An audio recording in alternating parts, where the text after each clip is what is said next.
Bilang bahagi ng programang Panag-aywan iti Kailian, isang outreach program ang matagumpay na isinagawa ng Regional Mobile Force Battalion 15 sa Atok, Benguet nito lamang ika-9 na araw ng Hulyo taong kasalukuyan. Ang aktibidad ay naisakatuparan sa pamamagitan ng aktibong pamumuno ni Police Colonel Ruel D. Tagel, Force Commander, kasama ang kanilang mga mapagbigay na donors at stakeholders kabilang ang CNT Builders Incorporated, JMLA Meat Trading at iba pa.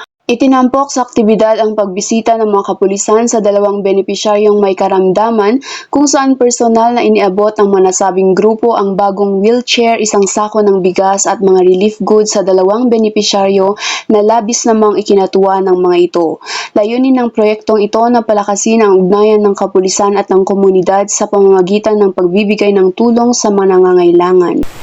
Mula dito sa probinsya ng Benguet, ako ang iyong PNN correspondent, Patrolwoman Febelin Codiam, alagad ng batas, tagataguyod ng Balitang Pulis.